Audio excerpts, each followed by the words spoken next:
کی شان بلند ہے، خدا کی شان بہت بلند ہے۔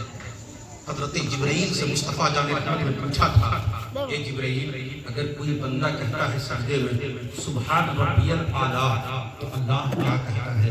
حضرت جبرائیل نے کہا یا رسول اللہ جب کوئی بندہ کہتا ہے سجدے میں سبحان ربی الاعلیٰ تو اللہ خوش ہو جاتا ہے، اللہ خوش ہو جاتا ہے۔ اور فرشتوں سے کہتا کیا ہے؟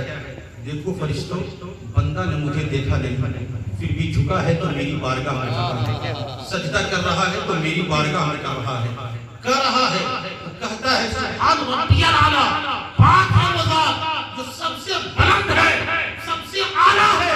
تو اللہ فرماتا ہے اے فرشتوں گواہ ہو جاؤ، جب بندہ کہتا ہے سبحان ربی الاعلیٰ تو میں اس کے گناہوں کو بخش دیتا ہوں اور جنت کا حقدار بناتا ہوں۔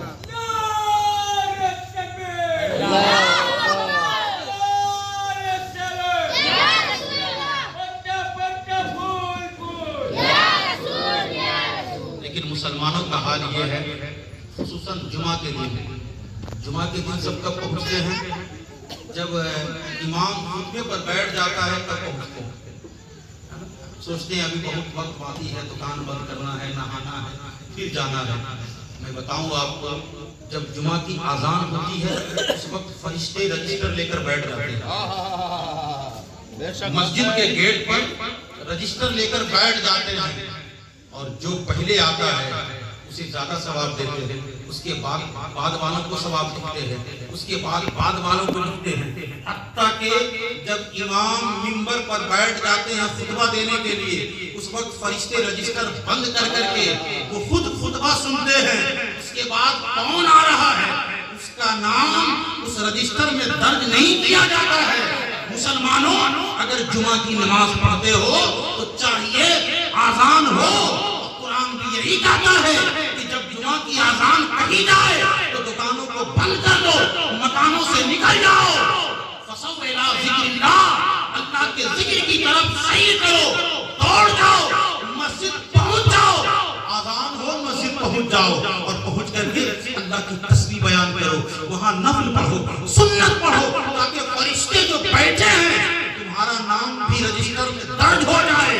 پھر روایتوں میں آتا ہے اس رجسٹر کو نماز کے بعد اللہ کی بارگاہ میں پیش کرتے ہیں، مولا فلاں ابن فلاں نے مسجد میں قدم رکھا تھا، وہ پہلے آئے تھے، انہیں اتنا ثواب مل گیا تھا، اور جو لوگ خطبہ کے وقت آتے ہیں جب رجسٹر بند ہوتا ہے اس کا نام درج نہیں کیا جاتا ہے، لکھا نہیں جاتا ہے، پتہ یہ چلتا ہے اگر ہم جمعہ کے وقت جب مسجد میں جائیں تو آذان ہو فوراً چلے جایا کریں۔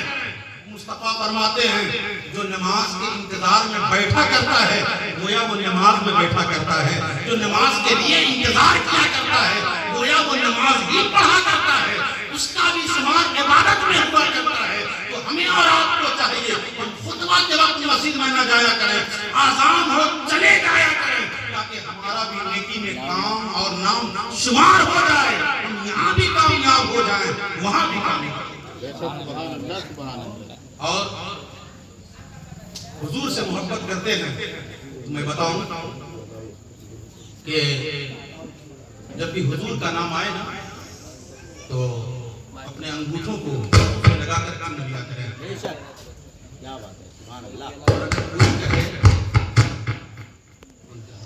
اگر کوئی کہے اس کے نام کو چنتے ہو تو محبت سے کہیں میں اس کے نام کو چنتا ہوں جسے محمد رسول اللہ کہتے ہیں، اس کے نام کو چنتا ہوں، اور اس کے نام کو کیوں نہ چنوں، وہ تو روح کائنات ہے، وہ جانے کائنات ہے۔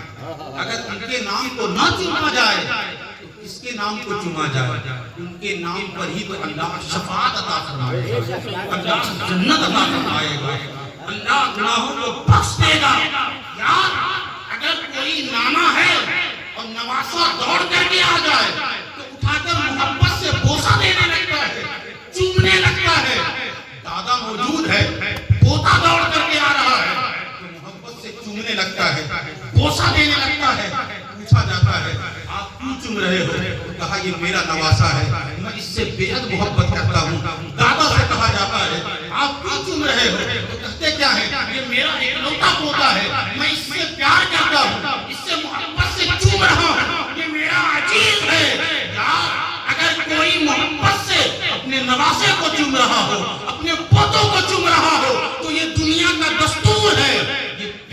کرنے کا دستور ہے، محبت کرنے کا سلیقہ ہے، یہ دنیا ہمیں سبق دے رہا ہے۔ اگر کوئی مصطفیٰ کی ذات کو، مصطفیٰ کے نام کو، مصطفیٰ کی عظمت کو اگر کوئی چومتا ہے تو یاد رکھیے ان کے چومنے پر اللہ تبارک و تعالیٰ ثواب عطا فرماتا ہے اور اس کے آنکھ کی بینائیوں کو دور فرما دیتا ہے۔ نعرہ تکبیر، نعرہ رسالت، جشن غوث الورا، جشن غوث الورا، نعرہ تکبیر، نعرہ رسالت۔ اور یہ طریقہ آج کا نہیں ہے۔ حضرت بلال جب آذان دیتے تھے تو جب آتے تھے اشہد ان محمد رسول اللہ پر تو حضرت صدیق کہتے تھے قرۃ بعینک یا رسول اللہ، یہ اللہ کے نبی آپ ہماری آنکھوں کی ٹھنڈک ہیں۔ تو صحابہ کہتے یا رسول اللہ جب بلال آذان میں آپ کا نام لیتے ہیں تو صدیق آپ کے دوست اپنے انگوٹھوں کو لبوں سے لگا کر چوم لیتے ہیں۔ تو سرکار نے کہا جو میرے صدیق کے طریقے پر چلے گا، یعنی میرے صدیق جس طرح چومتے ہیں، اگر کوئی اس طرح چومے گا تو کبھی آنکھوں کی بینائی جائے گی نہیں، کبھی اندھا ہوگا نہیں، بلکہ روشنی تیز ہو جائے گی۔ پوچھا گیا کس وجہ سے تیز ہوگی؟ کہا جس نام کو آنکھوں سے لگایا جاتا ہے اس کی بینائی دور ہو جاتی ہے کیا، بلکہ واپس آ جایا کرتی ہے، روشنی اور بڑھ جایا کرتی ہے۔ اگر وہ نابینا ہوتا ہے تو وہ عطیہ ہو جایا کرتا ہے، اگر وہ اندھا ہوتا ہے تو آنکھ والا ہو جایا کرتا ہے، کیونکہ اس کے نام سے اللہ برکتیں عطا فرماتا ہے، رحمتیں عطا فرماتا ہے، روشنی عطا فرماتا ہے، ہدایت عطا فرماتا ہے۔ جو نبی کے نام کو چوما کرتا ہے اللہ تبارک و تعالیٰ اسے یہاں بھی سلامت عطا فرماتا ہے، وہاں بھی اور میں حدیث کے مفہوم کو پیش کروں، حدیث کا حوالہ دوں، بعد میں کوئی یہ نہ کہے کہاں لکھا ہے۔ آج کل تو یہی ہے، سوشل میڈیا کا زمانہ ہے، لوگ کہتے کہاں لکھا ہے، ہر چیز دکھایا نہیں جاتا ہے۔ ایک ہے قول اور دوسرا ہے فعل۔ ایک کیا ہے؟ قول، اور دوسرا کیا ہے؟ فعل۔ قول کہتے ہیں حضور کی بات کو، حضور کی بات کو کیا بولتے ہیں؟ قول، اسی کو حدیث بولتے ہیں۔ اور فعل کہتے ہیں کہ حضور نے جو کام کیا، اور قول تو کتابوں میں مل جاتا ہے، حضور کی بات، حضور کا قول بخاری میں ہے، ترمذی میں ہے، ابن ماجہ میں ہے، صحیح ستہ کی حدیثوں میں ہے، لیکن فعل کہاں ہے؟ اگر حضور کے قول کو دیکھنا ہو تو بخاری میں دیکھو، اور حضور کے فعل کو دیکھنا ہو تو صدیق کی صداقت میں دیکھو، عمر کی عدالت میں دیکھو، عثمان کی سخاوت میں دیکھو، مولا علی کی شجاعت میں دیکھو، حسنین کریمین کی امامت میں دیکھو۔ یار حضور کے فعل کو دیکھنا ہو تو غوث اعظم میں دیکھو، غریب نواز میں دیکھو، مخدوم سمنا میں دیکھو، صابر کنگر میں دیکھو، وارث دیبا میں دیکھو۔ یار اور قریب سے کہوں حضور کے فعل کو دیکھنا ہو تو حضرت عاصی غازی پوری میں دیکھو، علامہ فصیح غازی پوری میں دیکھو، اگر دیکھنا ہو تو شاہ جنید میں دیکھو، اگر دیکھنا ہو تو ابو الغوث کرم دیوان میں دیکھو، اگر دیکھنا ہو تو فاتح غازی پور میں دیکھو۔ قول حدیثوں میں ملتا ہے، فعل اللہ کے ولی میں ملتا ہے۔ سبحان اللہ، سبحان اللہ۔ حضور فرماتے ہیں من سمع اسمی فی الاذان، من سمع اسمی فی الاذان انا طالب صفوف القیامہ۔ سرکار فرماتے ہیں جو آذان میں میرا نام سنے اور میرے نام کو چومے، حضور فرماتے ہیں جو میرا نام آذان میں سنے اور پھر چومے، تو سرکار فرماتے ہیں میدان محشر میں قیامت کی شکل میں ڈھونڈوں گا کہ چومنے والے کہاں ہیں، چومنے والے کہاں ہیں۔ مصطفیٰ فرماتے ہیں میں قیامت میں صفوں میں ڈھونڈوں گا کہ مجھ سے محبت کرنے والے، میرے نام پر قربان ہونے والے، میرا نام سن کر کے میرے نام کو محبت سے چومنے والے کہاں ہیں۔ اور سرکار فرماتے ہیں ڈھونڈنے کے بعد چھوڑوں گا نہیں، بلکہ میں اس کی شفاعت بھی کروں گا اور اسے جنت عطا فرماؤں گا۔ یار دیکھیں تو صحیح، یہاں تو بار بار ہم چوما کرتے ہیں، لیکن حضور نے حجر اسود کو ایک مرتبہ لب لگایا، ایک مرتبہ چوما، تو جتنے حاجی ہند سے جاتے ہیں، پاکستان سے جاتے ہیں، دنیا کے کونے کونے سے جاتے ہیں، تو کوشش کرتے ہیں حجر اسود کو چومیں، حجر اسود کو چومیں، جبکہ حجر اسود ایک پتھر ہے، حجر اسود ایک پتھر ہے، پتھر نہ کچھ دے سکتا ہے نہ کچھ لے سکتا ہے، لیکن حضور نے ایک مرتبہ لب لگایا تو اسے سب چومتے ہیں۔ یہی تو تھا حضرت سیدنا عمر فاروق خانہ کعبہ کا طواف کر رہے تھے، حجر اسود کے قریب گئے تو کہا اے حجر اسود نہ تو دے سکتا ہے نہ کچھ لے سکتا ہے، تو صرف ایک پتھر ہے، میں تمہیں اس لیے چوم رہا ہوں کہ تمہیں مصطفیٰ جان رحمت نے چوما ہے، تمہیں مصطفیٰ جان رحمت نے چوما ہے، کائنات کے دولہا نے چوما ہے، رحمت للعالمین نے چوما ہے۔ یار جس پتھر کو مصطفیٰ ایک مرتبہ چوم لیں، دنیا کے ہر لوگ چومنے کے لیے دوڑتے ہیں، بھیڑ لگ جاتی ہے کہ میں بھی چوم لوں، کیونکہ مصطفیٰ نے چوما ہے۔ جسے مصطفیٰ ایک مرتبہ لب لگا دیں اسے سب چومتے ہیں، اور جس گنبد خضرا کے اندر، جس مزار کے اندر مصطفیٰ کے جسد اقدس ہے، مصطفیٰ جان رحمت آرام فرما رہے ہیں، اسے کیوں نہیں چوما جائے، اسے کیوں نہیں بوسا دیا جائے؟ یہی تو ہے دنیا والوں کو فرق بتایا جاتا ہے۔ میں دنیا والوں کو فرق بتا دوں، اے دنیا والوں سن لو، جسے چوما جاتا ہے اسے پوجا نہیں جاتا، جسے پوجا جاتا ہے اسے چوما نہیں جاتا۔ خدا کی عبادت کی جاتی ہے، خدا کو چوما نہیں جاتا ہے، بلکہ محبوب خدا کو چوما جاتا ہے، بلکہ محبوب خدا کو چوما جاتا ہے۔ پتہ یہ چلتا ہے جسے چوما جاتا ہے وہ خدا نہیں ہوتا، بلکہ وہ محبوب خدا ہوا کرتا ہے، اور دنیا والوں کو پتہ بھی چل جاتا ہے کہ یہ کوئی الگ نہیں ہے، یہ محبوب خدا ہے، یہ اللہ کے دوست ہیں، یہ اللہ کے ولی ہیں، یہ نبی ہیں، یہ رسول ہیں، یہ شہید ہیں، یہ متقی و پرہیزگار ہیں، اسی لیے اسے چوما جاتا ہے، اس کی عبادت کی جاتی ہے۔ ہمیں اور آپ کو بھی چاہیے جب نبی کا نام آئے، نبی کی شان کی بات آئے، نبی کی معجزات کی بات آئے، جب مدینے کی بات آئے تو اپنے جان اور مال کو قربان کر دیں اور کہیں یا رسول اللہ تیرے لیے ہم ستم گوارا ہے، تو صرف اتنا کہہ دے یہ ہمارا۔ نعرہ تکبیر، نعرہ رسالت، پتہ پتہ سلطانپور۔ اور یہ حضور کی شان کہ آج حضور کی شان کے صدقے میں غوث پاک کی شان بیان کی جاتی ہے، کیونکہ للہ المثل الاعلیٰ، اللہ کی شان بلند ہے۔ اس کی شان بلند ہے، اللہ کی شان بلند ہے۔ اچھا اگر شان خدا کو دیکھنا ہو تو پھر شان مصطفیٰ دیکھنا ہوگا، اس کی شان کو دیکھنا ہوگا، شان مصطفیٰ دیکھنا ہوگا۔ خدا کی شان کو سمجھنے کے لیے نبی کی شان کو سمجھنا ہوگا نا۔ ڈائریکٹ کوئی خدا کی شان کو کیسے سمجھ سکتا ہے؟ اگر حضور نہ آتے اور حضور نہ بتاتے اللہ ایک ہے تو کون جانتا؟ کوئی جانتا نہیں جانتا نا کہ اللہ ایک ہے، ہم کس کی عبادت کریں، کسے مانیں؟ لیکن حضور نے کہا کہ اللہ ایک ہے، ہم نے کہا اللہ ایک ہے، لیکن دیکھا تو نہیں نا، ہم نے جنت کو نہیں دیکھا، جہنم کو نہیں دیکھا، لیکن حضور کے بتانے سے ہم اللہ کو بھی مانتے ہیں، جنت کو حق مانتے ہیں، جہنم کو حق مانتے ہیں، قیامت کو حق مانتے ہیں۔ یہی تو وسیلہ ہے، یہی وسیلہ ہے کہ اگر خدا کو ماننا ہو تو پہلے مصطفیٰ کو مانیں، بے شک، سبحان اللہ، سبحان اللہ، پہلے مصطفیٰ کو مانیں۔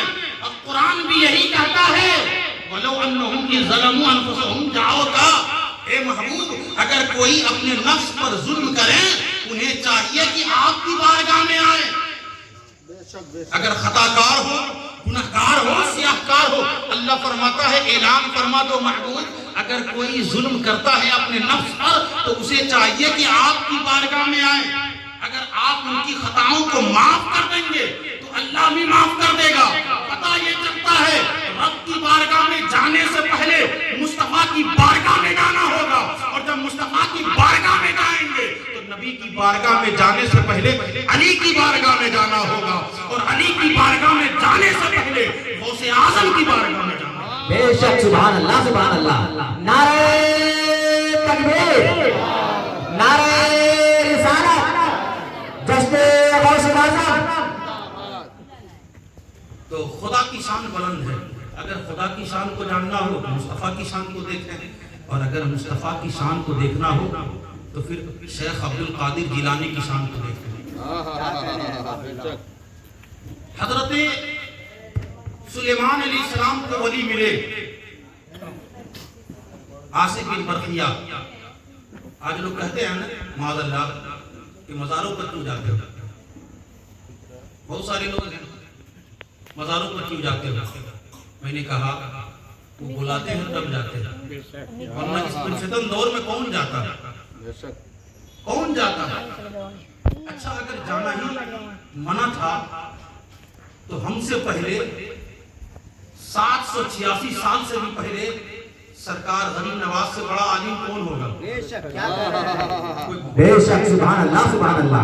جن کا مزار اجمیر میں ہے, جن کی کرامت گھر میں نہیں جانا چاہتا, انہوں نے پورے آنا ساگر کو, آپ اللہ توفیق دے تو آپ اجمیر جائیں, 50 بیگھہ سے بھی زیادہ, 50 ایکڑ سے بھی زیادہ تالاب ہے, بہت بڑا تالاب ہے.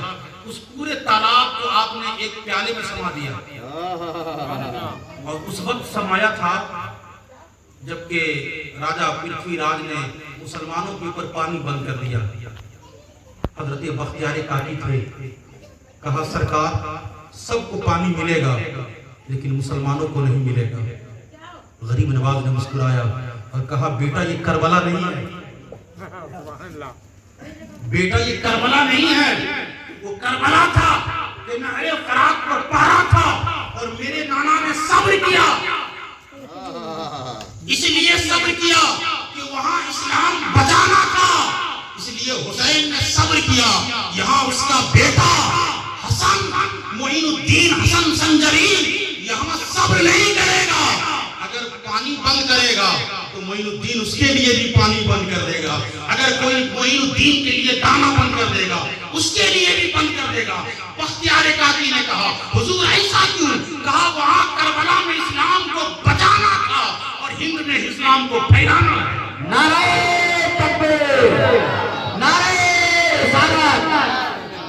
جہاں اسلام بچانا ہوتا ہے وہاں صبر کرنا ہوتا ہے, اور جہاں اسلام پھیلانا ہوتا ہے وہاں کرامت دکھانا ہوتا ہے.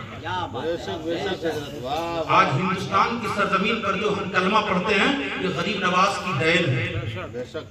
وہ قوم نیست و نابود ہو جاتی ہے, ملیا میٹ ہو جاتی ہے, تباہ و برباد ہو جاتی ہے, جو اپنے اسلاف کو بھول جاتی ہے. لیکن آج آپ بڑے خوش نصیب ہیں کہ آج غوث پاک کی محفل میں ہیں.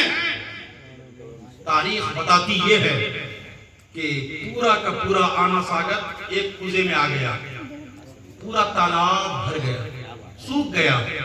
روایتوں میں آتا ہے بکری کے تھن سے دودھ بھی سوکھ گیا تھا, اور راجہ مہاراجہ اجمیر کے سب پریشان تھے. آخر کار اسی فقیر کے پاس آئے جسے معین الدین کہتے ہیں. کہا سرکار اب ہم پانی کسی پر بند نہیں کریں گے, پانی لوٹا دو. وہی کاسا میں جو پانی تھا کہا بیٹا جاؤ اور پانی کو ڈال دو. پھر جب سے ڈالا ہے آج تک لبالب بھرا ہوا ہے. کہنے کا مقصد یہ ہے جب ہندوستان کا ایک معین الدین ایک کوجے میں ایک کاسے میں پورے آنا ساگر کو سما سکتا ہے تو سوچو بغداد کے شہنشاہ کا عالم کیا ہوگا. اگر بغداد کا شہنشاہ مردوں کو زندہ کر سکتا ہے تو سوچیں پھر مدینے کے تاجدار کا عالم کیا ہوگا, مدینے کے مالک و مختار کا عالم کیا ہوگا. شاعر نے کہا ہے جب ان کے گدا بھر دیتے ہیں شاہان زمانہ کی جھولی, ارے جب محتاج کا یہ عالم ہے تو مختار کا عالم کیا ہوگا. سبحان اللہ سبحان اللہ. یا رسول اللہ. میں آپ کو بتاؤں کہ سرکاری دو جگہ جب دنیا میں تشریف لائے تو آپ کے پشت پر مہر نبوت تھا. کیا تھا؟ مہر نبوت. اور جب غوث پاک دنیا میں آئے 570 عیسوی میں جب آئے تو آپ کے پشت پر نالین محمد تھا. سرکار دو جہاں دنیا میں آئے تو آخری نبی بن کر کے آئے اور تمام نبیوں کے تاجدار بن کر کے آئے. اور وہی نبی کا بیٹا جب 571 عیسوی بغداد گیلان شہر میں دنیا میں تشریف لایا تو ولیوں کا تاجدار بن کر کے آیا.